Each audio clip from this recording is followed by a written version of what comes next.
Okay, so Dark and Light Side of Life, episode 256 na po tayo. So, etong deck na to, magsasabi saan galing yung mga problema, no? Or kung ano ba yung mga problema ninyo hanggang sa katapusan ng buwan.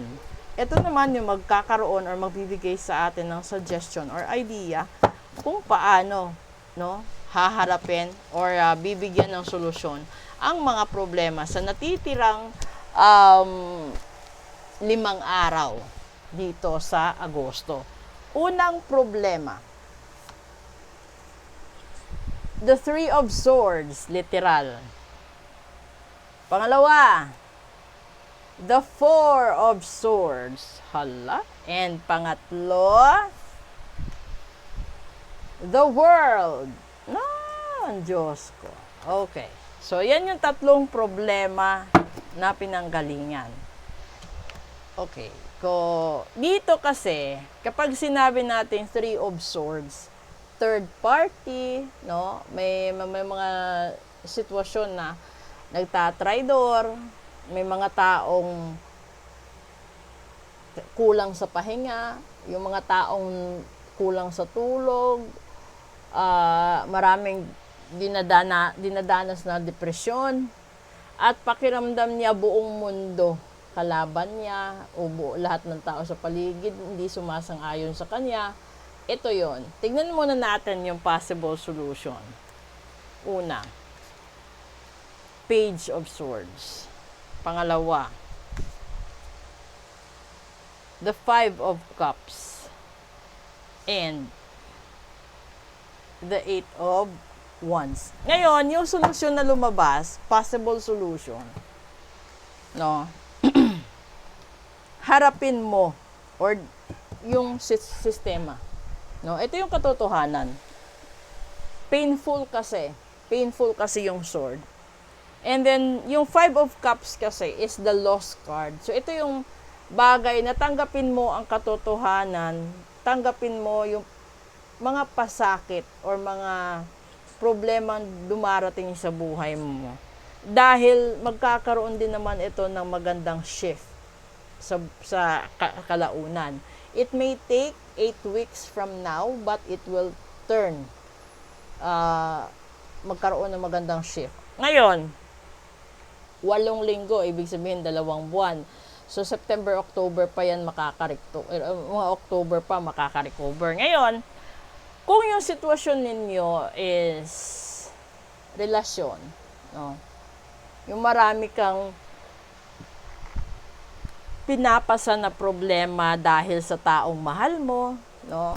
Yung parang hindi mo mapaamin, hindi mo mahanap, hindi mo matukoy kung alin ba talaga yung totoo, kung mahal ka pa ba o may mahal na siyang iba, babalikan ka pa ba, o kung ano-ano na yung pumapasok sa isipan mo. Pero alam nyo, bago kayo magkaroon ng mga overthinking, dapat sana pinaritual nyo yung mahal ninyo kung meron ba siyang gayuma o wala. Kasi kapag yung tao o yung taong mahal nyo is ginayuma ng iba, yung unang yung gawin is itanggalin yung gayuma. Kasi hindi siya magkakaroon ng clarity, no? Hindi niya mababalanse kung sino pipiliin niya fairly kung nababalutan siya ng panlilin lang ng gayuma.